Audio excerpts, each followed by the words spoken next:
Setiap perkara itu ada muqaddimahnya. Allah Subhanahu wa taala tidak langsung mengkiamatkan alam semesta ini, tapi ada muqaddimahnya yang disebut dengan alamat kiamat kubra. Ada alamat-alamat kiamat besar. Tentu sebelumnya ada alamat-alamat kiamat kecil. Tapi mendekati kiamat ini yang muncul tanda-tanda alamat besar, dan itu jumlahnya 10 tanda. Kalau terjadi 10 tanda ini, maka habislah alam semesta. Secara ringkas, yang pertama munculnya Dajjal, kemudian yang kedua turunnya Isa ibn Maryam, kemudian yang ketiga munculnya Ya'juj wa Ma'juj. Ini 3 alamat pertama. Kemudian 3 alamat pertengahan, munculnya dukhan. Maksudnya dukhan itu asap yang tebal, yang sangat hitam pekat yang ada di langit. Kemudian setelahnya munculnya matahari dari arah barat. Kemudian setelahnya munculnya binatang dari perut bumi yang disebut dengan dabatun minal ard.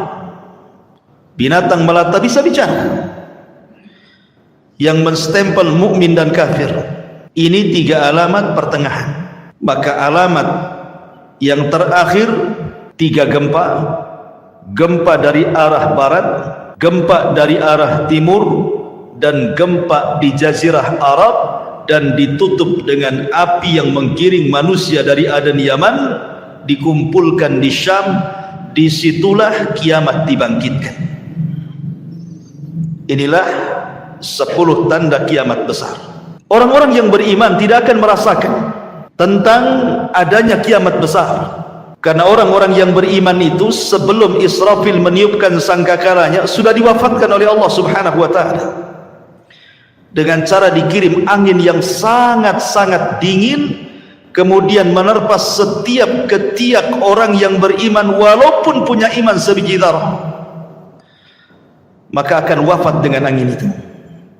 Sehingga tidak ada yang hidup kala itu kecuali orang yang paling jahat, yang paling buruk, yang paling kafir, yang paling syirik kepada Allah Subhanahu wa taala. Nabi sallallahu alaihi wasallam bersabda, "La taqumus saah illa ala syiraril khalqi." Tidak akan tegak hari kiamat kecuali tegak kepada manusia yang paling buruk yang ada di permukaan bumi. Ma'asyiral muslimin yang dimuliakan Allah Subhanahu wa taala, ketika Allah Subhanahu wa taala izinkan Israfil untuk meniupkan sangkakalanya, maka apa yang terjadi? Al-qari'atu mal qari'ah. Wa ma adraka mal qari'ah? Yauma yakunun nasu kal farashil mabthus. Al-qari'ah itu adalah suara yang keluar dari trompet moncong sangkakala yang ditiup Israfil. Itulah al-qari'ah, diambil dari al-qar, suara yang bisa memecahkan gendang-gendang manusia, dan suara yang bisa mewafatkan semua manusia yang hidup kali itu. Maka sekali tiupan, dan itu menunjukkan kemurkaan Allah Subhanahu wa taala, karena tidaklah mungkin Allah menghancur-hancurkan alam semesta kecuali karena kemurkaannya. Maka kiamat itu karena kemurkaan Allah Subhanahu wa taala. Maka disitulah kita lihat dalam ayat-ayat Al-Quran, di mana wa idzan nujumun tasharat, bintang dijatuh-jatuhkan, wa idzal biharu fujirat, kemudian lautan ditumpah-tumpahkan airnya, kemudian wa idza zulzilatil ardu zilzalaha, kemudian bumi digempa-gempakan. Ma'asyiral muslimin yang dimuliakan Allah Azza wa Jalla, Anda bisa bayangkan ketika terjadi tsunami Aceh, itu hanya sebagian kecil laut yang ngamuk gitu ya, yang marah karena kemarahan Allah Subhanahu wa taala. Dalam hitungan menit bisa menghancurkan bangunan dan melenyapkan banyak nyawa. Itu baru sebagian kecil laut. Ketika terjadi gempa di Jogja, dalam hitungan menit bangunan-bangunan roboh menimpa manusia. Bangunan hancur, jiwa-jiwa melayang, dan begitu seterusnya. Begitu juga peristiwa gempa di Lombok, dan saya saksikan sendiri karena saya ke sana. Satu kabupaten rata dengan tanah. Ma'asyiral muslimin yang dimuliakan Allah Azza wa Jalla, ini bagian kecil dari bumi. Bagaimana karena Allah Subhanahu wa taala mengatakan idza zulzilatil ardu zilzalaha. Allah Subhanahu wa taala mengidhafahkan zilzal kepada ha, zilzalaha. Allah tidak katakan zilzalan. Kalau zilzalan artinya sekali gempa, boleh jadi di sini gempa, di situ tidak gempa. Tapi ketika zilzal kemudian diidhafahkan kepada ha yang kembali kata ganti ini kepada bumi, artinya satu bumi gempa. Kalau sudah satu bumi gempa, mau lari kemana? Kalau gempa di Batam bisa lari ke Tanjung Pinang, gempa di Tanjung Pinang bisa lari ke Medan, kan gitu. Tapi kalau di Medan gempa, Tanjung Pinang gempa, Batam gempa, semua daerah gempa, lah mau lari kemana? Maka saat itu tidak ada yang bisa lari, karena di mana-mana gempa. Ya. Ma'asyiral muslimin yang muliakan Allah Subhanahu wa taala, sampai pada waktunya Allah Subhanahu wa taala mewafatkan semua manusia, semua jin, bahkan semua malaikat. Bahkan malaikat maut Allah wafatkan juga. Ketika malaikat maut ditanya, man baki, siapa yang tersisa dari malaikat yang hidup? Kata malaikat maut, tidak ada kecuali abdukal fakir, hambamu yang fakir ini. Maka Allah mengatakan, maut, mati kamu. Sampai malaikat pencabut nyawa pun mati. Ketika itulah Allah Subhanahu wa taala menggulung langit dan mengepal bumi. Dan Allah Subhanahu wa taala berfirman, limanil mulkul yaum, limanil mulkul yaum. Kalian tahu sekarang siapa yang berkuasa? Kalian tahu sekarang siapa yang berkuasa? Tidak ada yang jawab, karena tidak ada yang hidup masalahnya. Tidak manusia, tidak jin, tidak malaikat. Makanya Allah Subhanahu wa taala menjawab sendiri, lillahil wahidil qahar. Kekuasaan itu hanya milik zat yang satu, dialah zat yang maha perkasa lagi kuat, Allah Subhanahu wa taala. Ma'asyiral muslimin yang dimuliakan Allah Subhanahu wa taala, Abi Hurairah radhiyallahu an pernah ditanya tentang jarak tiupan sangkakala pertama dengan sangkakala kedua itu berapa waktunya. Maka Abu Hurairah radhiyallahu an mengatakan 40. Sahabat bertanya, apakah 40 tahun wahai Abu Hurairah? Fa'abaitu, aku enggan menjawabnya. Apakah 40 bulan? Fa'abaitu, aku enggan menjawabnya. Apakah 40 minggu? Fa'abaitu, aku pun enggan menjawabnya. Apakah 40 hari? Fa'abaitu, aku pun enggan menjawabnya. Pokoknya di angka 40. Bisa 40 hari, bisa 40 minggu, bisa 40 bulan, bisa 40 tahun, wallahu a'lam. Tetapi disitulah Allah Subhanahu wa taala menghancurkan alam semesta sehancur-hancurnya. Ketika Allah Subhanahu wa taala menghancurkan sampai bumi yang kita pijak ini Allah hancurkan, Allah berfirman, yauma tubaddalul ardu ghairal ardi. Ketika Allah Subhanahu wa taala ganti bumi yang kita pijak dengan bumi yang lain. Maknanya, ada sebagian ahli tafsir mengatakan maksudnya mengganti bumi dengan bumi yang lain itu zatnya, artinya keseluruhan bumi. Allah hancurkan dulu, baru Allah hamparkan. Ada juga yang mengatakan sifatnya. Tapi yang jelas bahwa bumi yang kita pijak ini menurut pendapat yang kuat wallahu a'lam dalam bentuk bulat, nanti pada hari kiamat sudah tidak bulat lagi, tetapi Allah hamparkan sebagaimana Allah mengatakan wal ardu muddat wa alqat ma fiha wa takhallat. Dan ketika itu bumi dihamparkan dengan bentuk yang sangat putih bersih dan seolah-olah tidak pernah ada orang maksiat di atasnya. Ma'asyiral muslimin yang dimuliakan Allah Subhanahu wa taala, disinilah manusia akan dibangkitkan dengan tiupan sangkakala Israfil yang kedua. Ikhwan, ketika kiamat dibangkitkan, tidak ada satu jasad manusia kecuali Allah hancurkan. Bagaimana Allah Subhanahu wa taala bisa membangkitkan dari jasad yang dihancurkan? Ternyata Allah Subhanahu wa taala tidak menghancurkan semua jasad saat kiamat dibangkitkan. Bahkan dari Adam alaihi salatu wassalam yang dikubur lebih dulu dibandingkan kita dan seluruh anak keturunannya, yang jumlah mereka tidak ada yang tahu kecuali Allah. Berapalah jumlah yang hidup di permukaan bumi sekarang ikhwan dibandingkan orang yang ada di kuburan? Tentu lebih banyak mereka. Mungkin jasad mereka sudah dimakan tanah, tetapi Allah Subhanahu wa taala dengan kuasanya ada satu jasad manusia tidak dihancurkan Allah Subhanahu wa taala. Bagaimanapun caranya. Apa itu? Tulang ekor manusia. Tulang ekor manusia walaupun kecil itu tidak akan dihancurkan walaupun dikiamatkan bumi ini. Kenapa? Karena dari tulang ekor itulah kita dibangkitkan oleh Allah Subhanahu wa taala. Jasad boleh hancur tapi tulang ekor tidak hancur.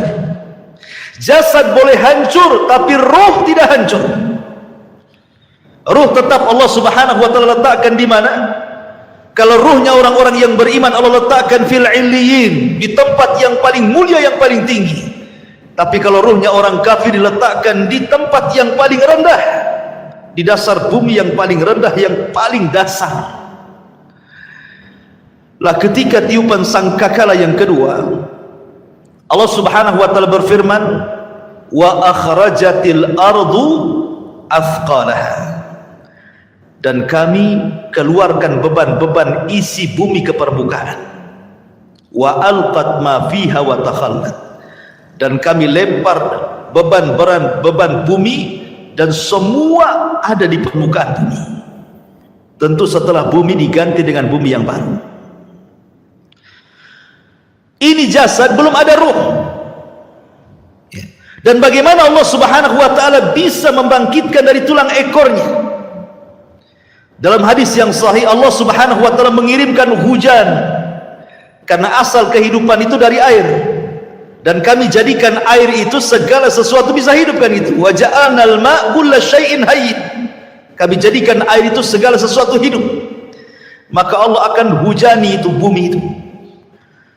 Ketika setiap tulang ekor tersentuh dengan air hujan tersebut, maka semua terlempar ke permukaan. Kemudian Allah ciptakan kembali jasad yang sudah hancur itu. Di situ Allah Subhanahu wa taala katakan, wa idzan nufusu zuwizat. Ketika Allah lesatkan setiap ruh-ruh yang diletakkan di illiyin kalau dia ruhnya mukmin, dan roh-roh yang ada di sijin kalau dia kafir munafik, dilesatkan semuanya. Subhanallah, tidak ada yang tertukar.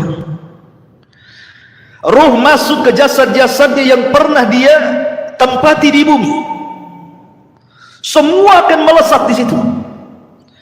Disitulah terjadi dalam akidah ahli sunnah wal jamaah sebagai yaumul ba'thi wan nusyur, hari kebangkitan, di mana manusia akan dibangkitkan di situ.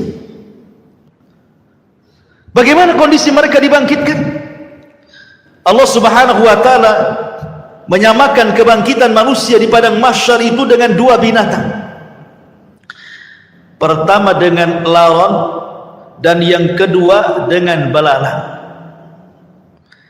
Adapun dengan laron, Allah Subhanahu wa taala berfirman, al-qari'atu mal qari'ah wa ma adraka mal qari'ah yauma yakunu an-nasu kal farash. Farash itu artinya laron yang berhamburan. Tetapi dalam ayat yang lain Allah mengatakan kal jaradil muntashir, seperti belalang-belalang yang berterbangan. Satunya laron berhamburan, satunya belalang berterbangan. Apa bedanya? Menurut ulama akidah, adapun ketika Allah Subhanahu wa taala menyamakan hari kebangkitan itu manusia seperti laron, itulah permulaan kebangkitan. Di mana ketika manusia bangkit ikhwan, manusia itu tidak tahu harus kemana, karena padang pasir itu la ma'lama fi, tidak ada tanda sama sekali. karena tanah itu putih bersih, tidak ada tanda sama sekali. Ketika di dunia banyak tanda, ini desa, ini kecamatan, ini ibu kota, ini gang, ini jalan, ini lorong, dan begitu seterusnya. Ini kota, ini desa, ini hutan. Di dunia ada maklam, ada tanda. Tapi di akhirat tidak ada tanda. Masalahnya, Anda mau lari kemana? Mau cari rumah siapa? Sementara ketika Allah subhanahu wa ta'ala ganti bumi itu datar, tidak ada yang meninggi, tidak ada yang merendah, tidak ada gunung, tidak ada bukit, tidak ada lembah, semua datar. Kenapa Allah ciptakan seperti itu? Supaya menampung manusia sejak zaman Adam sampai yang terakhir mati. Kalau sekarang bumi dalam bentuk sekarang dibangkitkan sejak Adam sampai sekarang, mungkin bumi tidak akan cukup, karena ada tempat-tempat yang tidak layak dihuni, kan gitu. Tetapi ketika bumi didatarkan, tidak ada yang meninggi, tidak ada yang merendah, tidak ada gunung, tidak ada bukit, tidak ada lembah, semua orang bisa bangkit di situ. Ma'asyiral muslimin yang dimuliakan Allah azza wa jalla, ketika awal bangkit itulah Allah mengatakan seperti laron. Antum perhatikan laron, apabila ada lampu datang laron, laron ini kalau terbang tidak ada aturan, nabrak kawannya, tiba-tiba besoknya sudah sayapnya bertebaran di mana-mana, jatuh sana kemari, kan? Begitulah kondisi laron. Itulah awal kebangkitan. Manusia lari ke sana, lari ke sini, tidak tahu kemana harus dituju, nabrak sana, nabrak sini. Baru setelah kemudian ada panggilan di satu titik, agar mereka mendekati kepada panggilan yang Allah azza wa jal perintahkan malaikat untuk memanggil, barulah mereka tertib mengarah ke satu titik. Itulah yang disebut dengan jaradil muntashir, seperti belalang. Karena belalang ini kalau terbang bersama koloninya, dia jelas kemana arahnya. Makanya Allah subhanahu wa ta'ala menyebutkan dengan dua binatang, belalang dan laron, baru ke satu titik. Ma'asyiral muslimin yang dimuliakan Allah subhanahu wa ta'ala, di sini ada peristiwa yang luar biasa.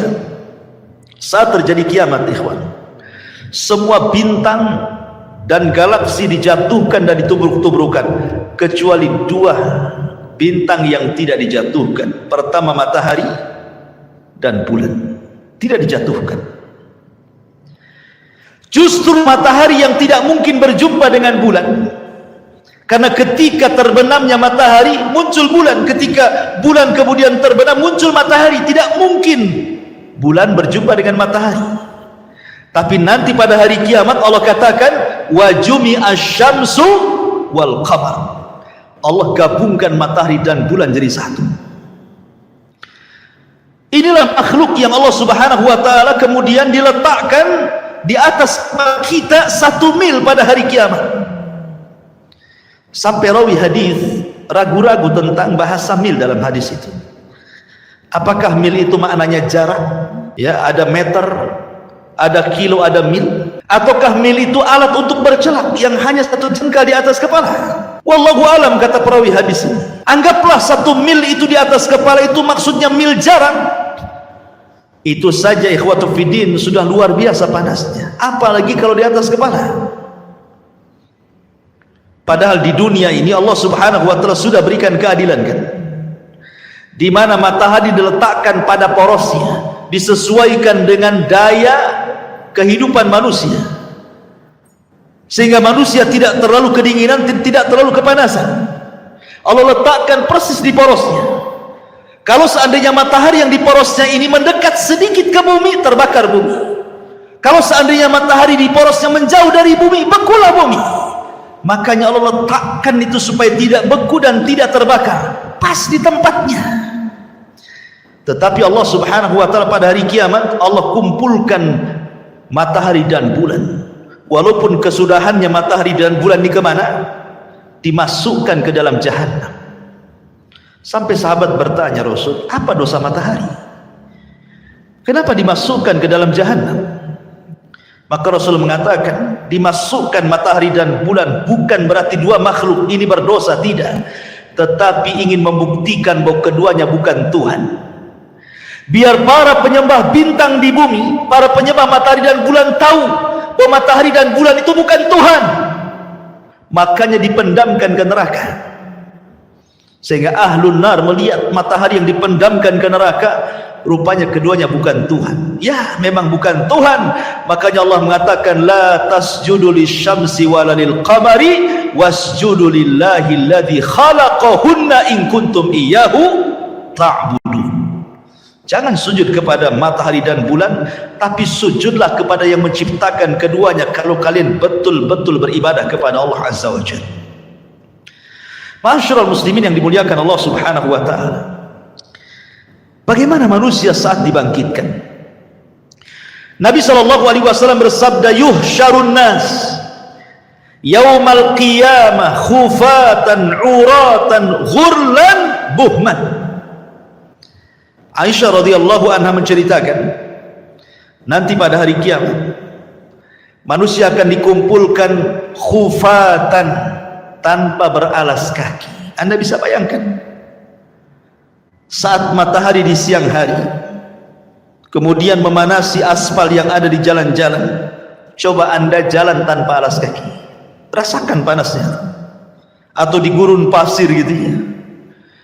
Bagaimana orang bisa berjalan di dunia saja tanpa alas kaki, bagaimana pula di akhirat matahari didekatkan. Begitu panasnya kaki ini ketika mijak bumi itu. Kemudian kata Rasul sallallahu alaihi wasallam, khufatan uratan, tanpa ada baju lengket di badan. Tidak pakai baju, tidak pakai celana. Tidak ada yang menyelimuti badannya, satu helai kain pun tidak ada di badannya. Bayangkan matahari dekat tuh. Kita saja ya kan itu ya, apabila telanjang di tengah matahari terik siang-siang itu panasnya luar biasa. Ini telanjang bulat. Kemudian kata Nabi sallallahu alaihi wasallam, khufatan uratan ghurlan, kembali tidak dikhitan. Waktu kita dikhitan, kita dibuang kulit, kemaluan, kemudian entah berantah kulit itu. Tapi Allah akan kembalikan lagi ke setiap jasad manusia. Untuk apa? Lidiqqatil hisab, kata para ulama, supaya hisabnya betul-betul komplit. Sampai kepada masalah kulit kemaluan pun harus nempel, supaya betul-betul dihisab ya. Kemudian yang terakhir kata Rasul, ghurlan, tanpa bawa harta di badan. Artinya tidak bawa harta di badan itu ya tidak bawa apa-apa ya. Kalau di bumi ini antum pamannya safar bawa dompet gitu kan masih tenang lah tuh ya. Tetapi jangan lagi dompet, jangan lagi kartu ATM, pakaian pun tidak, celana pun tidak, celana dalam pun tidak. Lalu apa yang dibanggakan pada hari kiamat ikhwan? Itu menunjukkan bahwa Allahu aghniya wa nahnul fuqara. Allah itulah zat yang kaya, kita ini fakir ya. Karena nggak ada bawa apa-apa. Apa yang mau dibanggakan pada hari kiamat? Dibangkitkan tuh semua akan sama. Baik para raja yang dibangkitkan seperti itu, para menteri yang dibangkitkan seperti itu, orang-orang kaya yang dibangkitkan seperti itu, orang miskin juga sama, semua sama. Tidak ada yang dibanggakan pada hari itu di hadapan Allah Subhanahu wa taala, dan tidak ada yang disombongkan pada hari itu. Ma'asyiral muslimin yang dimuliakan Allah Subhanahu wa taala, ada sebuah hadis yang dikeluarkan Imam Muslim. Nabi sallallahu alaihi wasallam mengatakan, yub'atsu kullu 'abdin 'ala ma mata 'alaihi. Manusia akan dibangkitkan pada hari kiamat sesuai dengan kondisi saat dia mati. Walaupun sebagian ulama hadis mengatakan bahwa hadis ini maksudnya dibawa ketika sakaratul maut, bahwa manusia itu saat kematiannya disesuaikan dengan kebiasaan hidupnya, gitu maksudnya. Kalau kebiasaan hidupnya dia baik, insya Allah akan diwafatkan dengan cara husnul khatimah. Kalau kebiasaan hidupnya jahat, bisa saja dia diwafatkan dalam su'ul khatimah. Tapi ada juga yang mengatakan dari kalangan muhadditsin bahwa hadis ini berbicara tentang kebangkitan. Manusia itu akan dibangkitkan sebagaimana saat dia mati. Makanya Nabi SAW, kenapa ketika orang-orang yang haji itu yang masih menggunakan kain ihram, kemudian qadarullah meninggal, kata Nabi SAW suruh dikafani dengan ihramnya kan, karena dia akan bangkit pada hari kiamat dan dia akan menggunakan pakaian itu sambil mengucap labbaik Allahumma labbaik. Kemudian ketika Nabi SAW menguburkan para syuhada, mereka tidak dimandikan, tidak dikafankan, tidak disolatkan, langsung dimasukkan ke dalam liang lahat dengan pakaian mereka yang masih berlumuran darah, karena mereka akan dibangkitkan seperti itu dan darah-darah mereka menjadi saksi syuhada mereka. Dan saat dikubur, maka malaikat Munkar dan Nakir tidak akan bertanya soal siapa Tuhanmu, siapa nabimu, apa agamamu. Kenapa? Karena kata Nabi SAW, kafa, cukuplah bibariqatis suyuf, kilatan-kilatan pedang saat jihad, fitnah bagi dia, sehingga tidak ada fitnah kubur lagi. Ma'asyiral muslimin yang dimuliakan Allah Azza wa Jalla, bahkan pada hari kiamat Abu Sa'id Al-Khudri radhiyallahu anhu mengatakan, nanti pada hari kiamat ada orang-orang yang diseret dengan wajahnya. Subhanallah, kita di bumi berjalan dengan kedua kaki, tapi nanti saat dibangkitkan ada manusia-manusia berjalan kakinya di atas, kemudian wajahnya diseret, wajahnya di bawah, jalan dengan kepalanya. Sahabat bertanya, ya Rasulullah, wahai Rasul, kok ada orang yang seperti itu? Maksudnya kok bisa, bukankah di dunia dia berjalan dengan kakinya? Maka Nabi mengatakan, alaysa alladhi amshahu ala rijlaihi fid dunya qadiran ala an yamshiyahu ala wajhihi yaumal qiyamah. Kata Nabi SAW, bukankah ketika di bumi dia bisa berjalan dengan kedua kakinya, siapa yang menjadikan dia bisa berjalan seperti itu? Allah. Maka sebagaimana Allah mampu menjalankan manusia di bumi dengan kedua kakinya, maka Allah pun mampu menjalankan dengan wajahnya pada hari kiamat. Dan mereka orang-orang kafir. Bahkan subhanallah, al-jaza min jinsil amal, ikhwan, balasan itu sesuai dengan amalannya. Ada manusia saat dibangkitkan itu kecil ya. Di tengah manusia yang besar-besar, dia dibangkitkan seperti semut, sehingga dia harus terseok-seok menghindari langkah kaki orang yang lari ke sana kemari. Lihatlah semut kecil kan. Kalau seandainya kita melihat semut kecil kemudian kita jalan, terkadang ada semut yang kita injak. Jadi ada ketika dibangkitkan itu, manusia dibangkitkan seperti seekor semut kecil sekali. Dia harus terseok-seok ke sana kemari menghindari injakan-injakan manusia yang lari ke sana kemari. Siapa mereka? Mereka al-mutakabbirun, orang-orang yang sombong. Sebagaimana Nabi SAW bersabda tentang mereka, bahwa orang-orang yang sombong akan diciptakan seperti biji zarah pada hari kiamat. Mereka terseok-seok karena menghindari injakan kaki manusia yang besar itu. Kenapa Allah buat dia kecil?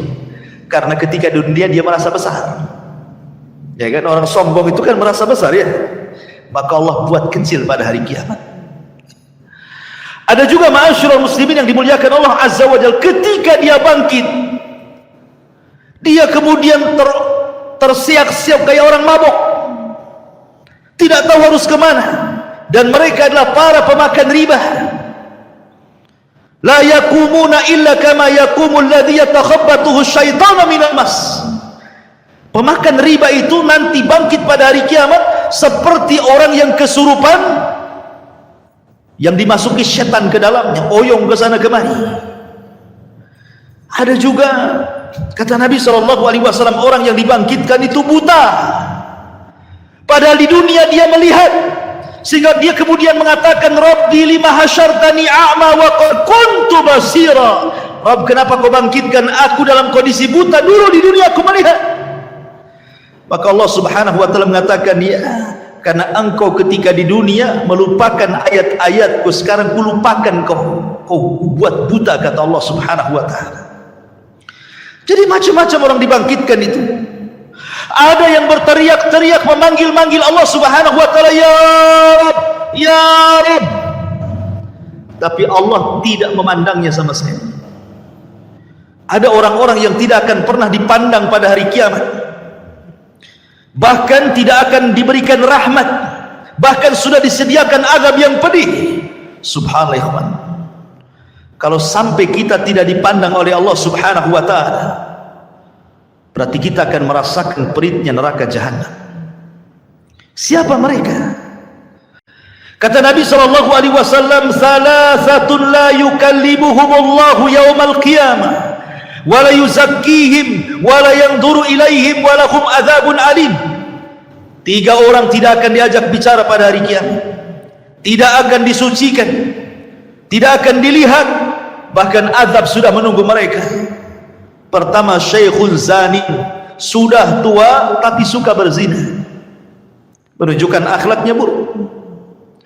Kemudian yang kedua, malikun kadzab, raja pendusta, penguasa para pendusta, mendustakan rakyatnya. Wa'ilun mustakbir, sudah miskin sombong pula dia. Kemudian juga Rasul mengatakan, salasatun la yukallimuhumullahu yaumal qiyamah. Ada juga orang-orang yang tidak akan diajak bicara oleh Allah subhanahu wa ta'ala, tidak akan disucikan, tidak akan dilihat, bagi mereka azab yang pedih. Al-musbil, orang yang melembrehkan pakaiannya di bawah mata kaki. Al-mannan, orang yang suka mengadu domba ke sana kemari. Al-munfik sil'atahu bil halifil kadhib, seorang pedagang untuk melariskan dagangannya berdusta dengan sumpah kepada Allah azza wa jalla. Mereka tidak akan diajak bicara, mereka tidak akan dilihat oleh Allah subhanahu wa ta'ala. Termasuk juga rajulun atau rajulan au imra'atun fi duburi, atau seseorang laki-laki yang melakukan homoseksual, tidak akan diajak bicara, tidak akan disucikan, tidak akan dilihat oleh Allah. Atau seorang laki-laki yang berhubungan lewat dubur istrinya, tidak akan diajak bicara, tidak akan disucikan, bahkan tidak akan dilihat oleh Allah subhanahu wa ta'ala. Termasuk juga imra'atun la tashkuru li zawjiha, istri yang tidak pernah bersyukur kepada suaminya. Istri yang tidak pernah bersyukur kepada suaminya, apabila suaminya mendatangkan banyak kebaikan, hanya satu kesalahan dia mengatakan engkau tidak pernah berbuat baik. Bersyukur kepada suaminya. La yanzurullah ila imra'atin la tashkuru li zawjiha, Allah tidak akan melihat kepada seorang wanita yang tidak pernah syukur kepada suaminya. Jadi ada orang-orang yang tidak akan dilihat Allah, dia panggil-panggil ya Rabb, ya Rabb, Allah tidak peduli dengan orang itu. Bahaya ikhwan kalau sampai tidak dilihat oleh Allah subhanahu wa ta'ala.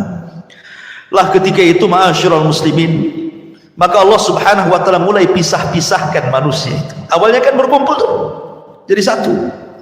Sejak zaman Adam sampai yang terakhir mati terkena trompet sangkakala Israfil, dibangkitkan semuanya.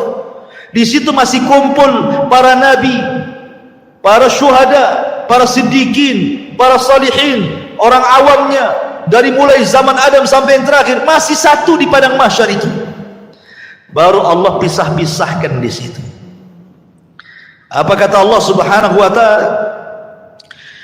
Kata Allah subhanahu wa ta'ala, hei, siapa yang di antara kalian ketika di dunia menjadi para pemimpin yang adil, keluar kalian kemari,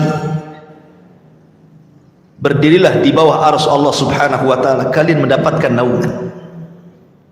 Kemudian dia panggil lagi, hei orang-orang yang ketika di dunia hatinya terikat dengan masjid, kemari keluar dari situ. Di sini kalian mendapatkan naungan dari arsy Allah subhanahu wa ta'ala.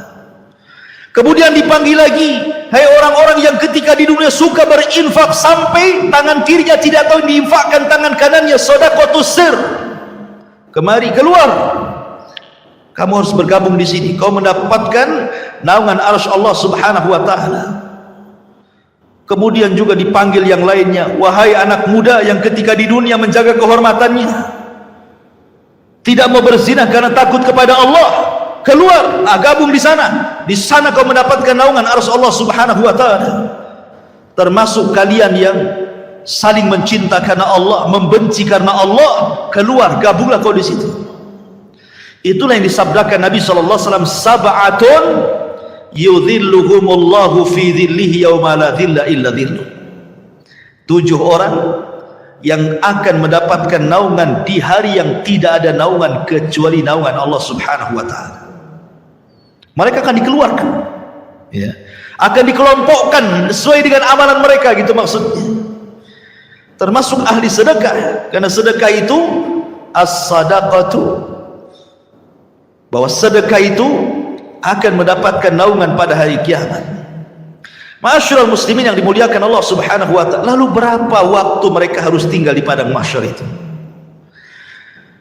Ulama mengatakan bahwa mereka akan tinggal di padang mahsyar itu 50 alfasana, 50.000 tahun. Tentu 50.000 tahun ini berlaku kepada orang-orang kafir, berlaku kepada orang-orang munafik dan orang-orang mujrim. Tapi orang-orang yang beriman tidak. Hisab mereka cepat. Kenapa? Karena usianya juga pendek. Kata Nabi SAW, a'maru ummati baina sittina wa sab'in. Usia umatku itu berkisar 60 sampai 70 tahun saja. Karena usianya pendek, hisabnya pun cepat. Tapi kalau umat dulu kan usianya lama-lama, sehingga hisabnya juga lama. Makanya orang-orang yang beriman, mereka akan tinggal di padang mahsyar itu cuman setengah hari, tapi setengah harinya kehidupan akhirat.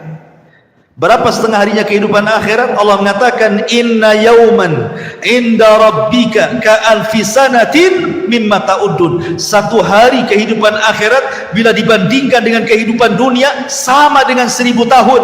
Berarti setengah harinya 500 tahun. Jadi orang-orang yang beriman akan tinggal 500 tahun saja. Sementara orang kafir akan tinggal 50.000 tahun kehidupan akhirat, tinggal dikali 1000 tahun kehidupan dunia. Berapa lama mereka harus tinggal di situ, ikhwan? Begitulah Allah subhanahu wa ta'ala hendak mengadili mereka seadil-adilnya. Ma'asyiral muslimin yang dimuliakan Allah azza wa jalla. Jadi manusia itu dibangkitkan dengan berbagai macam gaya. Makanya Allah mengatakan ashtatan liyurau a'malahum. Ashtah, ya, ashtah itu artinya bangkitnya macam-macam. Ya, tadi ada yang buta, ada yang oleng gitu ya, ada yang kepalanya di atas, kepalanya di bawah, kakinya di atas gitu ya, ada yang kemudian pincang jalannya, macam-macam orang itu dibangkitkan. Kemudian habis itu dikelompok-kelompokkan, ahli sedekah dengan ahli sedekah, ahli Quran dengan ahli Quran, ahli solat dengan ahli solat, dan begitu seterusnya. Ma'asyiral muslimin yang dimuliakan Allah azza wa jalla, disinilah banyak peristiwa yang akan dilalui. Apa saja peristiwa setelah kematian itu? Kalau boleh saya singkat, nanti saya bentangkan sedikit.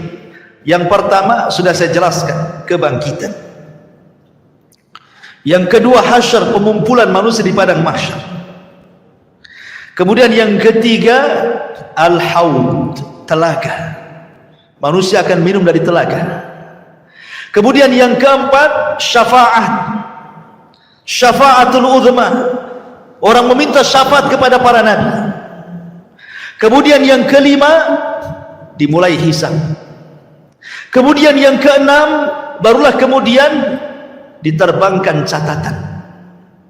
Baru ada yang mengambil dengan tangan kanan, tangan kiri di belakang punggungnya. Kemudian yang nomor 7, barulah ada mizan, timbangan.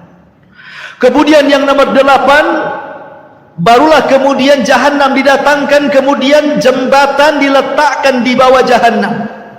Di atas jahanam, bawahnya jahanam, itulah titian siratal mustaqim, jisrun mamdudun fawqa jahannam, sebuah titian bawahnya jahannam. Kemudian manusia akan lewat di titian itu. Kemudian yang nomor berapa? 9, manusia akan kumpul di kontor. Disinilah akan terjadi kisos.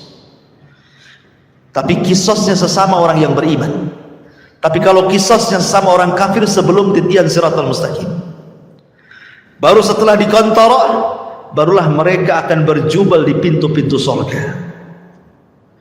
Baru setelah itu tidak ada yang bisa membuka pintu surga kecuali Nabi SAW. Baik, kita urai sedikit. Tadi sudah jelaskan, yang pertama hari kebangkitan, manusia dibangkitkan, kemudian dikumpulkan. Ketika manusia tertidur dan cukup lama, kemudian terbangun, pasti yang Anda rasakan akan merasakan haus yang luar biasa. Iya kan? Kalau tidur lama gitu kan, bangun pasti pengen minum. Seperti Anda juga pengen minum. Gitu ya. Bismillah, minum dulu. Masya Allah. Jadi ketika mereka kehausan ini, maka mereka mencari air. Setiap para nabi Allah Subhanahu wa taala sudah berikan telaga. Likullin nabi haudun. Setiap nabi diberikan telaga. Dan telaga yang paling besarlah telaga Nabi kita Muhammad sallallahu alaihi wasallam. Maka umat Rasul sudah diarahkan ke masing-masing nabinya. Termasuk kita umat Islam diarahkan kepada telaga nabi kita. Telaganya sangat besar. Airnya putih, lebih putih dibandingkan susu, kata Rasul. Lebih manis dibandingkan madu. Dan satu kali minuman tidak akan haus selamanya. Dan tidak akan rebutan karena gelasnya sejumlah bintang yang ada di langit, kata Nabi. Dan orang yang pertama dibolehkan minum, merekalah orang-orang Ansar dari kalangan sahabat Nabi SAW. Lah kenapa tidak muhajirin? Bukankah muhajirin adalah as-sabiqun al-awwalun? Mereka lah yang awal-awal masuk Islam, baru kemudian Ansar, kan itu. Kenapa di akhirat orang yang pertama minum orang Ansar dulu baru muhajirin? Terbalik ya. Karena orang Ansar diberikan kesabaran ketika di dunia. Mereka tidak pernah mencicipi kekuasaan. Khulafaur Rasyidin semua dari muhajirin. Abu Bakar muhajirin, Umar muhajirin, Uthman muhajirin, Ali muhajirin, Hasan bin Ali muhajirin. Ganti ke kekuasaan kerajaan. Raja yang pertama Muawiyah ibn Abi Sufyan muhajirin. Runtuhnya Bani Umayyah, berdiri Bani Abbasiyah, semua dari Mekah muhajirin. Semua kekuasaan itu dari muhajirin. Orang Ansar itu tidak pernah jadi raja, mereka jadi rakyat. Makanya kata Nabi SAW, sabarlah kalian akan mendapatkan nanti raja-raja yang zalim. Boleh jadi mungkin yang menguasai kalian itu raja-raja zalim, tapi kesabaran kalian akan mendapatkan hasil sampai kalian menemui aku di mana? Di telagaku, kata Nabi. Makanya mereka orang yang pertama minum, orang-orang Ansar atau penduduk Yaman yang awal-awal masuk Islam, baik dari kalangan manusia atau kalangan jinnya. Baru setelah itu muhajirin, baru setelah itu para ulama, baru setelah itu umumnya umat Rasul, sampai yang terakhir datang sekelompok umat Rasul hendak minum. Tiba-tiba dihalau para malaikat, tidak boleh.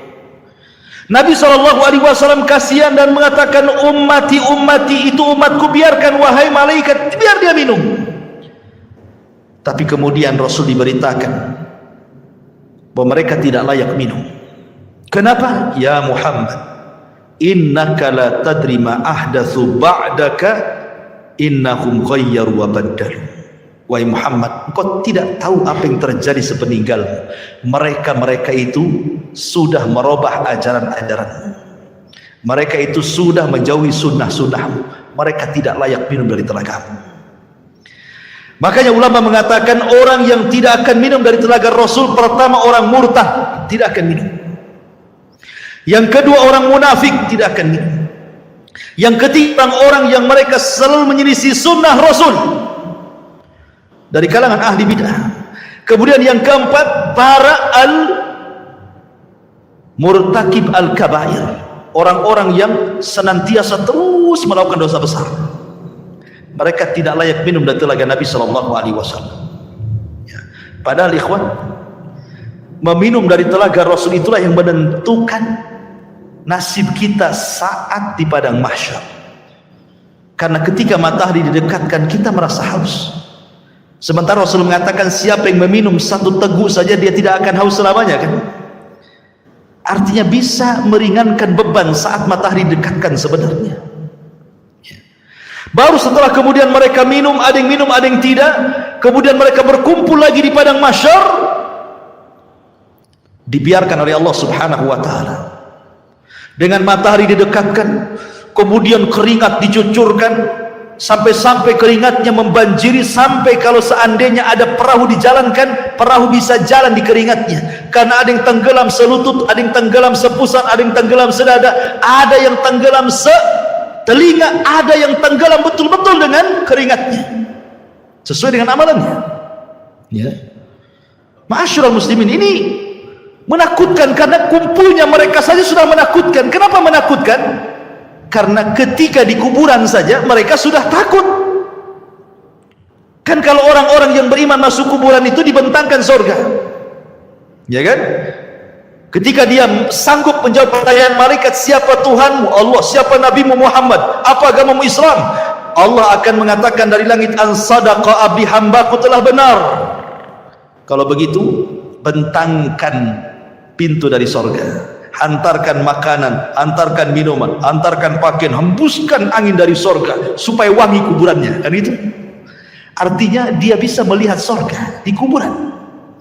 Tapi orang kafir, munafik dan ahli dosa, ketika dia tidak sanggup menjawab apa kata Allah, sempitkan kuburan sesempit-sempitnya, kan itu. Kemudian bentangkan neraka di hadapannya. Makanya ketika kemudian terjadi hari kiamat, mereka sudah melihat neraka saat di kuburan tuh. Makanya mereka sudah ketakutan luar biasa. Dari situlah akhirnya kemudian ketika Allah biarkan saja di padang mahsyar seperti itu, mulailah orang-orang berakal di antara mereka datang kepada Adam. Ya Adam, anta abul bashar, kau ini bapak manusia. Isfa' lana ila rabbik, mintalah syafaat kepada Rabbmu. Ala tara ila ma nahnu fi, tidakkah kau iba kepada kami, lihat kondisi kami. Tapi Adam mengatakan tidak bisa, karena aku sudah pernah melakukan maksiat sehingga Allah murka, dan kemurkaannya tidak pernah terjadi sebelum dan sesudahnya. Sebaiknya kau kenuh saja, datang kepadanya. Sama juga jawabannya. Kata Nuh, sebaiknya kau datang kepada Ibrahim. Sama pula jawabannya. Tidak bisa juga. Kata Ibrahim, sebaiknya kau datang kepada Nabi Musa. Musa pun sama. Bahkan kata Musa, sebaiknya datang kepada Isa. Jadi antara Adam, Nuh, Ibrahim, Musa, Isa, semua mengatakan nafsi, nafsi, urus diri kalian, katanya. Kata Isa bin Maryam, sebaiknya kalian datang kepada Muhammad sallallahu alaihi wasallam. Maka mereka datang kepada Rasulullah. Baru Nabi SAW tidak menolak permintaannya dan mengatakan ana laha, kan ku coba, kata Rasul. Maka Nabi SAW berangkat sendiri, kemudian mendekati arsy Allah, kemudian sujud di bawah arsy dengan sujud yang sangat lama. Kemudian Allah datang dan mengatakan irfa ra'saka ya Muhammad. Kata Allah Subhanahu wa ta'ala, angkat kepalamu wahai Muhammad. Sal qul tusma, sal tu'ta, ishfa tushaffa. Katakan kau didengar, minta kau diberi, mintalah syafaat, ku beri kau syafaat, kata Allah. Ini yang disebut dengan syafaatul uzma, syafaat khusus yang hanya diberikan kepada Rasul kita, tidak diberikan kepada para nabi. Dan orang yang paling bahagia dengan syafaat Rasul, kata Abu Hurairah radhiyallahu anhu dalam hadis Abu Hurairah, Nabi SAW bersabda, as'adun nas bi syafaati man qala la ilaha illallah. Orang yang paling bahagia dengan syafaatku, kata Rasul, adalah orang yang mengucapkan kalimat la ilaha illallah. Tentu bukan hanya lisan, artinya orang yang menegakkan tauhid, tidak melakukan kesyirikan. Yang sekarang lagi merebak para perdukunan itu syirik-syirik semua tuh. Ya, jangan percaya kepada mereka. Kalau harus percaya kepada dukun, percaya ke dukun urut, kan ini jelas-jelas ngurut dia kan. Nggak ada mantranya ya ngurutnya. Dukun bayi, ya kan. Kalau dukun santet nggak usah percaya. Dukun ramal apalagi, ya. Jadi ma'asyiral muslimin yang dimuliakan Allah Azza wa Jalla, setelah syafaat, apa yang terjadi? Setelah syafaat ardul a'mal, Allah akan memperlihatkan amalan kita, ikhwan. Liyurau a'malahum. Allah akan perlihatkan amalan kita. Makanya ada hadis yang mengatakan, nanti pada hari kiamat akan didatangkan manusia membawa pahala sebesar Bukit Tihamah. Coba bayangkan, Bukit Tihamah itu besar. Ya, lebih besar daripada Uhud, cuman lebih kecil daripada Uhud. Cuman kata Nabi, nanti pada hari kiamat ada orang bawa pahala sebesar Bukit Tihamah. Diperlihatkan amalannya besar sekali. Tiba-tiba kemudian amalan itu dihilangkan. Gara-gara apa? Karena orang itu suka bermaksiat sendirian. Dia bermaksiat sendirian. Kok bisa maksiat sendirian? Nah, inilah alat maksiat sendirian. Ini alat maksiat sendirian. Cukup saya dan handphone saja. Itu maksiat sendirian, dalam kamar sendirian, nyumpet apa antum ya. Entah lagi nyebar hoax di situ. Copy paste hoax, ya kan? Atau apalah yang dilihat di situ. Ya. Waktunya sholat masjid aja situ kan. Ini maksiat sendirian. Nanti ada orang pada hari kiamat pahalanya sebesar gunung Tihamah. Rupanya setelah diperlihatkan itu saja, tiba-tiba dihilangkan. Kemudian ditanya kenapa dihilangkan? Itulah akibat maksiat sendiri, kesendirian tadi. Ada juga orang yang datangkan, masya Allah, di dunia ahli sedekah. Ahli sedekah. Ada masjid perlu bangunan disumbang dia, ada madrasah perlu uang disumbang dia, ada fakir miskin butuh biaya disumbang dia. Tidak ada tempat kecuali sumbang dia. Dipanggil oleh Allah, diperlihatkan amalan dia di dunia, dibuat layar tancap, seolah-olah dia diingatkan, tuh kamu tuh waktu di dunia itu, tuh kamu bawa uang ke masjid ini, kau bawa uang ke masjid itu, kau bawa uang ke panti asuhan ini. Diperlihatkan amalannya di dunia. Kemudian Allah mengatakan, betul itu kamu tuh yang jalan ke sana kemari? Oh iya, dengan bangganya. Itu saya, wahai Allah. Ya. Kemudian Allah mengatakan, untuk apa kau amalkan itu? Maka dia mengatakan, saya bersedekah untukmu ya Rabb. Kata Allah, kadzabta, dusta kamu. Kadzabta, dusta kamu. Engkau bersedekah itu supaya engkau dianggap dermawan. Engkau bersedekah itu supaya engkau dianggap pemurah. Engkau bersedekah itu supaya dipuji manusia. Kadzabta, dusta kamu. Akhirnya malaikat bawa ini seret ke neraka. Didatangkan lagi para mujahidin. Kemudian diperlihatkan bagaimana saat jihad dia banyak membunuh musuh, akhirnya dia mati syahid. Diperlihatkan sama Allah itu, betul kamu itu? Oh iya, itu saya, wahai Rabb. Apa yang melakukan? Ustushhidu fik, aku mati syahid karenamu ya Rabb. Kata Allah, kadzabta, dusta. Itu bukan. Kau ini perang hanya supaya orang menganggap kau pahlawan saja, kau pemberani supaya dikenang orang. Tidak. Kadzabta, dusta kamu. Seret, masukkan dia ke neraka. Didatangkan lagi orang pakar Quran, alim bil Quran.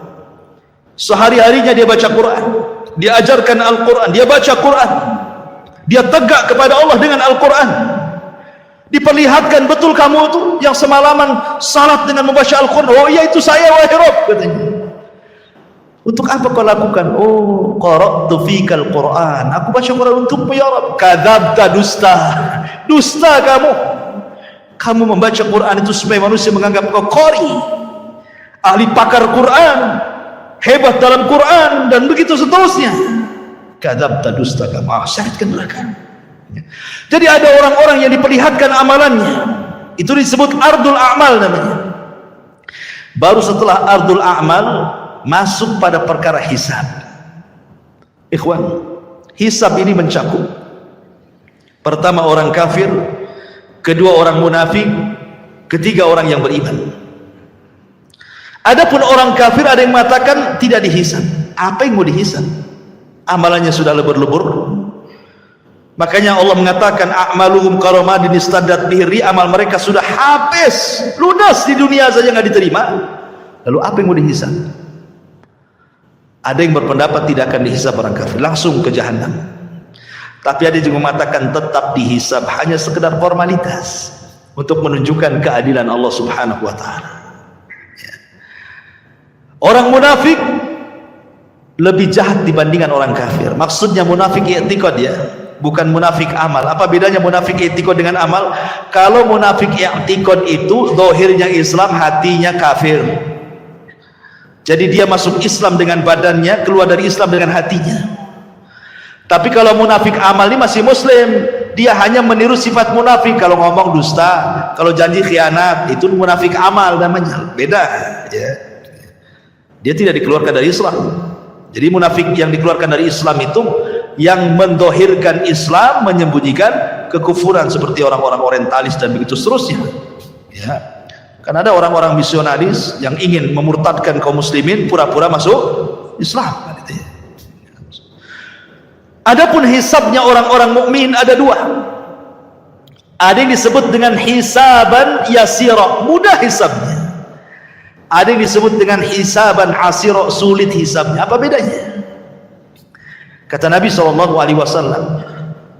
hisab yang mudah itu, orang ini akan ditanya oleh Allah Subhanahu wa taala semua apa yang dilakukan dia di dunia, tetapi dia tidak diwajibkan untuk menjawab, hanya mengiyahkan saja. Betul kamu zina? Iya. Betul kamu rampok? Iya. Betul kamu ini? Iya. Betul kamu itu? Iya. Betul kamu sholat? Iya. Betul kamu puasa? Iya, ya, gitu saja ya. Habis itu Allah tutupi aibnya dan Allah ampuni dosanya. Itu hisab yasir, mudah. Tapi hisabnya ada yang sulit. Bagaimana caranya? Ketika dia tanya soal amalannya, dia bantah. Dia membantah Allah. Kamu juri? Enggak. Itu bantah namanya. Korupsi? Enggak. Jadi sehingga harus datangkan saksi. Kata Nabi SAW, manukisha udzib. Siapa yang ketika dihisab ada bantah-bantahan, maka akan diazab orang ini ya. Itulah yang disebut hisaban asir, hisab yang sulit. Kalau dia sampai bantah-bantahan, berarti dia mendapatkan hisab yang sulit. Tapi kalau tidak ada bantah-bantahan, dia hanya sekedar ikrar, menetapkan apa yang ia lakukan saja, habis itu Allah tutup dan Allah ampuni, berarti dia mudah hisabnya ya. Itulah yang disebut dengan hisab mudah dan hisab sulit. Lah setelah kemudian manusia dihisab, baru terjadi tatayurus suhuf. Suhuf diterbangkan, disuruh kita mengambil catatan kita masing-masing. Orang-orang yang beriman dengan bangganya dia mengambil dengan tangan kanannya. Kemudian dia mengatakan kepada manusia, "Iqra kitabak," lihat bukuku, baca katanya. Dia sudah tahu isinya apa. Tetapi orang-orang kafir, dia ambil dengan tangan kirinya dan dia mengatakan, "Duhai kiranya aku tidak pernah punya catatan seperti ini." Datang orang munafik, diambil lagi dari belakang punggung dengan tangan kirinya lagi ya. Baru setelah itu terjadi mizan, timbangan. Apa yang ditimbang? Badannya, amalannya, dan catatan yang dibawanya. Faman thaqulat mawazinu fahuwa fi isyatir radiyah. Kalau berat timbangan kebaikannya, dia akan mendapatkan kehidupan yang diridhoi oleh Allah. Faman khaffat mawazinu fa ummuhu hawiyah wa ma adraka ma hiya narun hamiyah. Tapi yang kemudian khafat, ringan kebaikannya, berat pula keburukannya, maka dia masuk ke neraka hawiyah. Ya. Ma'asyiral muslimin yang dimuliakan Allah Subhanahu wa taala. Baru setelah proses mizan timbangan, baru kemudian Allah Subhanahu wa taala akan datangkan apa? Jahannam. Allah mengatakan waji'a bi jahannam. Pada hari itu akan didatangkan neraka jahannam. Waji'a bi jahannam yauma idzin yatadzakkarul insan. Ketika jahannam dihadirkan, barulah ingat manusia, kenapalah di dunia saya seperti itu. Kemudian malaikat akan datang bersaf-saf, wal malaku saffan saffa. Disitulah Allah Subhanahu wa taala akan datang dan akan mengajak bicara satu persatu hamba-hambanya. Ada yang diajak bicara, ada yang tidak diajak bicara, sebagaimana sudah saya jelaskan tadi. Ya. Baru setelah itu titian dibentangkan, jisrun mamdudun fawqa jahannam. Jadi akan diletakkan semacam jisr itu jembatan. Ya. Yang Nabi SAW katakan tentang masalah jembatan ini, kalau boleh saya ringkas, jembatan ini amat sangat licin. Jembatan ini menggelincirkan. Jembatan ini memiliki besi pengait yang sangat besar. Jembatan ini mudah terpeleset karena bukan lurus tetapi berbelok-belok dan bergerak. Jembatan ini lebih halus dibandingkan rambut, lebih tajam dibandingkan pedang. Ya, jembatan ini akan membelah telapak kaki manusia, sehingga tidak semua orang selamat dari titian ini. Lah ketika jembatan ini dibentangkan, kemudian Allah mengatakan wasiqal ladzina kafaru ila jahannama zumara. Allah langsung masukkan orang kafir, tidak pernah masuk titian orang kafir itu, langsung dimasukkan ke dalam jahannam. Sehingga yang tersisa cuma dua, mukmin dan kafir. Lalu Allah berikan cahaya untuk modal melewati titian itu. Ada yang seperti kilat atau di ujung saja. Ada yang seperti kuda balap atau di ujung saja. Ada yang seperti pelari kencang atau di ujung saja. Ada yang jalan, ada yang merangkak, ada yang jatuh bangun, begitu seterusnya.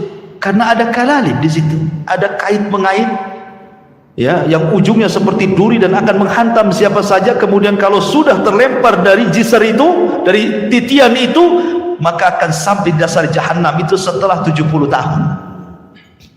Karena Rasul yang mengatakan, ketika ada suara dor gitu kan, Rasul mengatakan di hadapan para sahabat, tahu nggak kamu suara apa itu?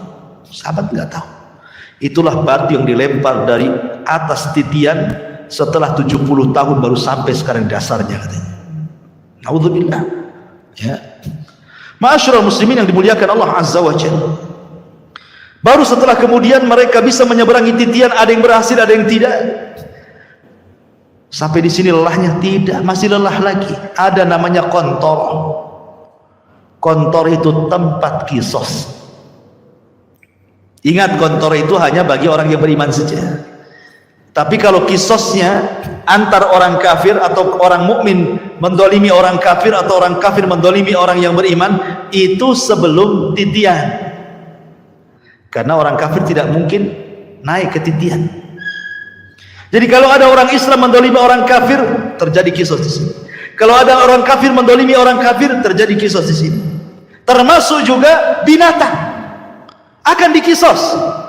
Sampai Rasul mengatakan, binatang yang bertanduk dengan binatang yang tidak bertanduk, yang ketika di dunia ditanduk sama binatang yang bertanduk, akan didatangkan tuh, dicabut tanduknya, kemudian diletakkan ke yang tidak bertanduk. Allah mengatakan, tanduklah dia sebanyak dia menanduk kamu di dunia.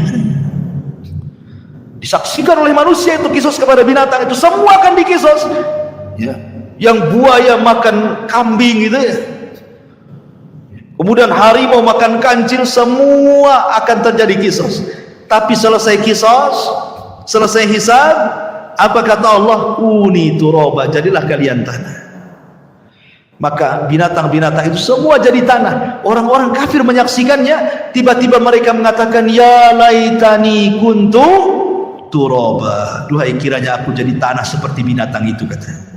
Mungkin tidak, mustahil. Ya.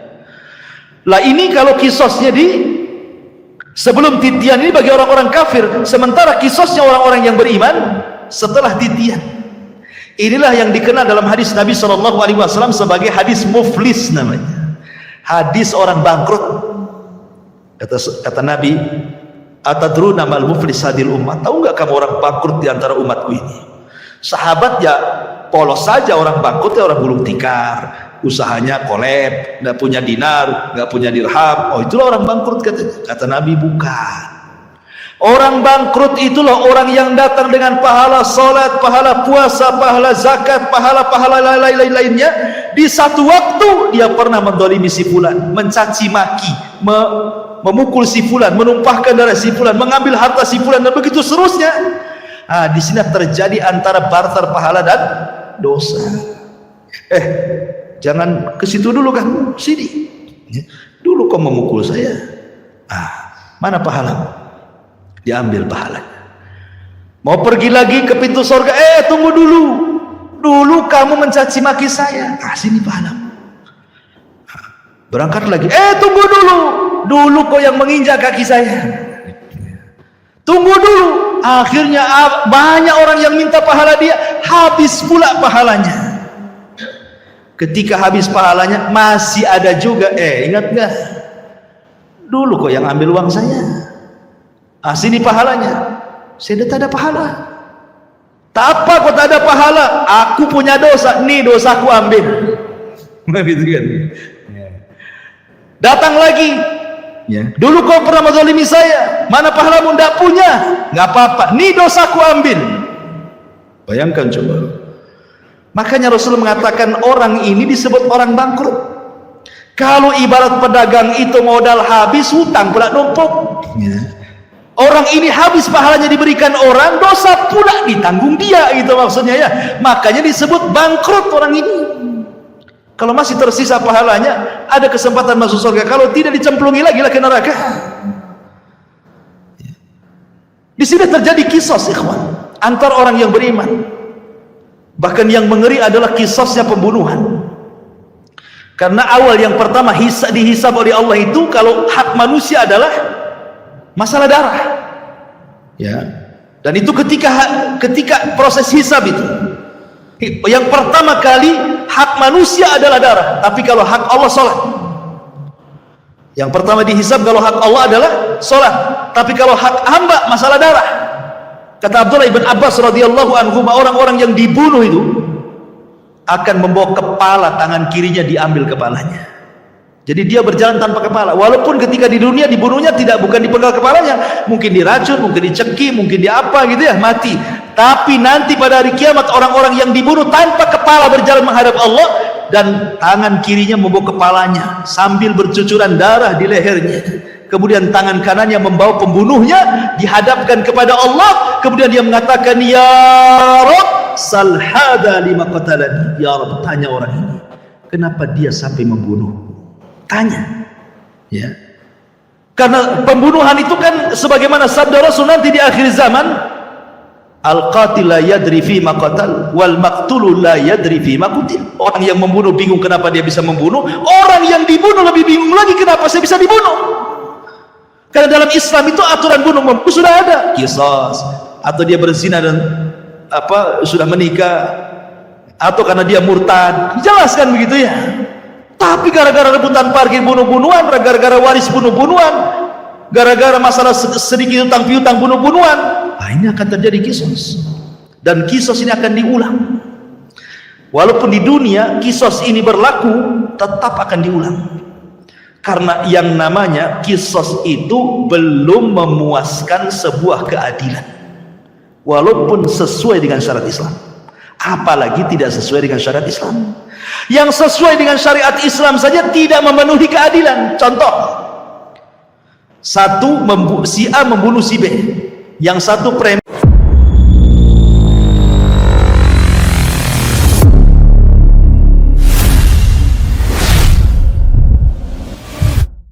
Setiap perkara itu ada muqaddimahnya. Allah subhanahu wa ta'ala tidak langsung mengkiamatkan alam semesta ini, tapi ada muqaddimahnya yang disebut dengan alamat kiamat kubra. Ada alamat-alamat kiamat besar. Tentu sebelumnya ada alamat-alamat kiamat kecil, tapi mendekati kiamat ini yang muncul tanda-tanda alamat besar, dan itu jumlahnya 10 tanda. Kalau terjadi 10 tanda ini, maka habislah alam semesta. Secara ringkas, yang pertama munculnya Dajjal, kemudian yang kedua turunnya Isa ibn Maryam, kemudian yang ketiga munculnya Ya'juj wa Ma'juj.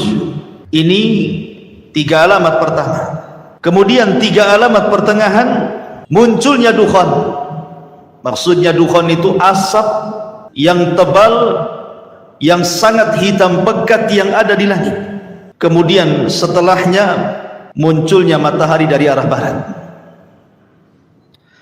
Kemudian setelahnya munculnya binatang dari perut bumi yang disebut dengan dabatun minal ard. Binatang melata bisa bicara, yang menstempel mukmin dan kafir. Ini 3 alamat pertengahan. Maka alamat yang terakhir 3 gempa. Gempa dari arah barat, gempa dari arah timur, dan gempa di Jazirah Arab, dan ditutup dengan api yang menggiring manusia dari Aden Yaman, dikumpulkan di Syam. Disitulah kiamat dibangkitkan. Inilah 10 tanda kiamat besar. Orang-orang yang beriman tidak akan merasakan tentang adanya kiamat besar, karena orang-orang yang beriman itu sebelum Israfil meniupkan sangkakalanya sudah diwafatkan oleh Allah Subhanahu wa ta'ala dengan cara dikirim angin yang sangat-sangat dingin, kemudian menerpa setiap ketiak orang yang beriman walaupun punya iman sebiji zarah, maka akan wafat dengan angin itu. Sehingga tidak ada yang hidup kala itu kecuali orang yang paling jahat, yang paling buruk, yang paling kafir, yang paling syirik kepada Allah Subhanahu wa ta'ala. Nabi SAW bersabda, la taqumus sa'ah illa ala syiraril khalqi. Tidak akan tegak hari kiamat kecuali tegak kepada manusia yang paling buruk yang ada di permukaan bumi. Ma'asyiral muslimin yang dimuliakan Allah Subhanahu wa ta'ala, ketika Allah Subhanahu wa ta'ala izinkan Israfil untuk meniupkan sangkakalanya, maka apa yang terjadi? Al-qari'atu mal qari'ah. Wa ma adraka mal qari'ah? Yauma yakunun nasu kal farashil mabthus. Al-qari'ah itu adalah suara yang keluar dari trompet moncong sangkakala yang ditiup Israfil. Itulah al-qari'ah, diambil dari al-qar, suara yang bisa memecahkan gendang-gendang manusia, dan suara yang bisa mewafatkan semua manusia yang hidup kali itu. Maka sekali tiupan, dan itu menunjukkan kemurkaan Allah Subhanahu wa ta'ala, karena tidaklah mungkin Allah menghancur-hancurkan alam semesta kecuali karena kemurkaannya. Maka kiamat itu karena kemurkaan Allah Subhanahu wa ta'ala. Maka disitulah kita lihat dalam ayat-ayat Al-Quran, di mana wa idzan nujumun tasharat, bintang dijatuh-jatuhkan, wa idzal biharu fujirat, kemudian lautan ditumpah-tumpahkan airnya, kemudian wa idza zulzilatil ardu zilzalaha, kemudian bumi digempa-gempakan. Ma'asyiral muslimin yang dimuliakan Allah Azza wa Jalla, Anda bisa bayangkan ketika terjadi tsunami Aceh, itu hanya sebagian kecil laut yang ngamuk gitu ya, yang marah karena kemarahan Allah Subhanahu wa ta'ala. Dalam hitungan menit bisa menghancurkan bangunan dan melenyapkan banyak nyawa. Itu baru sebagian kecil laut. Ketika terjadi gempa di Jogja, dalam hitungan menit bangunan-bangunan roboh menimpa manusia, bangunan hancur, jiwa-jiwa melayang, dan begitu seterusnya. Begitu juga peristiwa gempa di Lombok, dan saya saksikan sendiri karena saya ke sana. Satu kabupaten rata dengan tanah. Ma'asyiral muslimin yang dimuliakan Allah Azza wa Jalla, ini bagian kecil dari bumi. Bagaimana karena Allah Subhanahu wa ta'ala mengatakan idza zulzilatil ardu zilzalaha. Allah Subhanahu wa ta'ala mengidhafahkan zilzal kepada ha, zilzalaha. Allah tidak katakan zilzalan. Kalau zilzalan artinya sekali gempa, boleh jadi di sini gempa, di situ tidak gempa. Tapi ketika zilzal kemudian diidhafahkan kepada ha yang kembali kata ganti ini kepada bumi, artinya satu bumi gempa. Kalau sudah satu bumi gempa, mau lari kemana?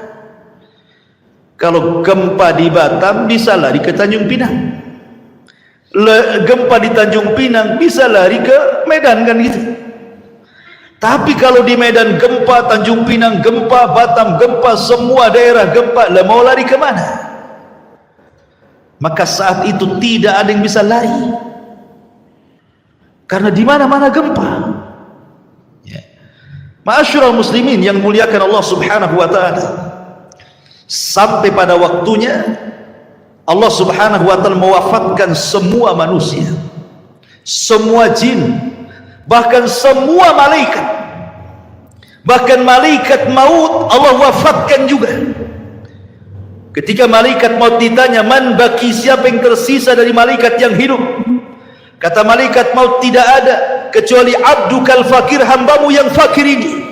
Maka Allah mengatakan, maut, mati kamu. Sampai malaikat pencabut nyawa pun mati. Ketika itulah Allah Subhanahu wa taala menggulung langit dan mengepal bumi. Dan Allah Subhanahu wa taala berfirman, limanil mulkul yaum, limanil mulkul yaum. Kalian tahu sekarang siapa yang berkuasa? Kalian tahu sekarang siapa yang berkuasa? Tidak ada yang jawab, karena tidak ada yang hidup masalahnya. Tidak manusia, tidak jin, tidak malaikat. Makanya Allah Subhanahu wa taala menjawab sendiri, lillahil wahidil qahar. Kekuasaan itu hanya milik zat yang satu, dialah zat yang maha perkasa lagi kuat, Allah Subhanahu wa taala. Ma'asyiral muslimin yang dimuliakan Allah Subhanahu wa taala, Abi Hurairah radhiyallahu an pernah ditanya tentang jarak tiupan sangkakala pertama dengan sangkakala kedua itu berapa waktunya. Maka Abu Hurairah radhiyallahu an mengatakan 40. Sahabat bertanya, apakah 40 tahun wahai Abu Hurairah? Fa'abaitu, aku enggan menjawabnya. Apakah 40 bulan? Fa'abaitu, aku enggan menjawabnya. Apakah 40 minggu? Fa'abaitu, aku pun enggan menjawabnya. Apakah 40 hari? Fa'abaitu, aku pun enggan menjawabnya. Pokoknya di angka 40. Bisa 40 hari, bisa 40 minggu, bisa 40 bulan, bisa 40 tahun, wallahu a'lam. Tetapi disitulah Allah Subhanahu wa taala menghancurkan alam semesta sehancur-hancurnya. Ketika Allah Subhanahu wa taala menghancurkan sampai bumi yang kita pijak ini Allah hancurkan, Allah berfirman, yauma tubaddalul ardu ghairal ardi. Ketika Allah Subhanahu wa taala ganti bumi yang kita pijak dengan bumi yang lain. Maknanya, ada sebagian ahli tafsir mengatakan maksudnya mengganti bumi dengan bumi yang lain itu zatnya, artinya keseluruhan bumi. Allah hancurkan dulu, baru Allah hamparkan. Ada juga yang mengatakan sifatnya. Tapi yang jelas bahwa bumi yang kita pijak ini menurut pendapat yang kuat wallahu a'lam dalam bentuk bulat, nanti pada hari kiamat sudah tidak bulat lagi, tetapi Allah hamparkan sebagaimana Allah mengatakan wal ardu muddat wa alqat ma fiha wa takhallat. Dan ketika itu bumi dihamparkan dengan bentuk yang sangat putih bersih dan seolah-olah tidak pernah ada orang maksiat di atasnya.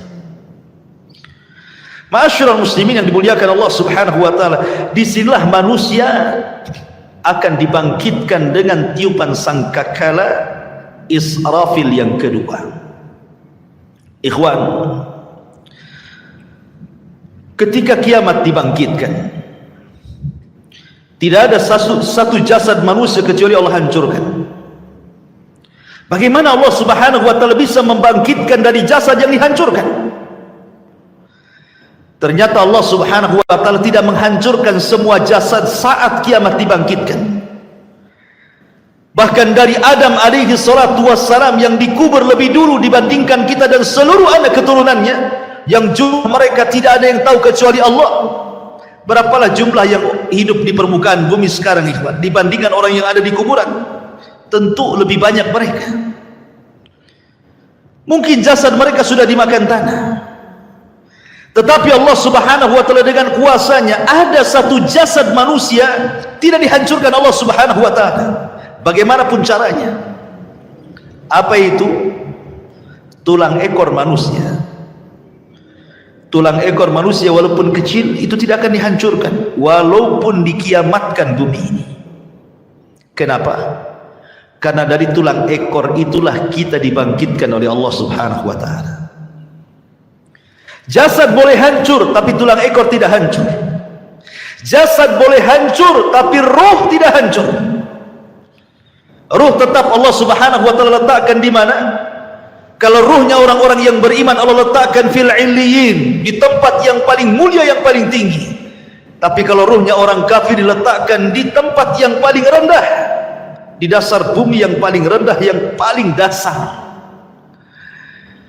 Lah ketika tiupan sangkakala yang kedua, Allah subhanahu wa ta'ala berfirman, wa akhrajatil ardu athqalaha, dan kami keluarkan beban-beban isi bumi ke permukaan. Wa alqat ma fiha wa takhallat, dan kami lempar beban bumi dan semua ada di permukaan bumi. Tentu setelah bumi diganti dengan bumi yang baru. Ini jasad, belum ada ruh. Dan bagaimana Allah subhanahu wa ta'ala bisa membangkitkan dari tulang ekornya?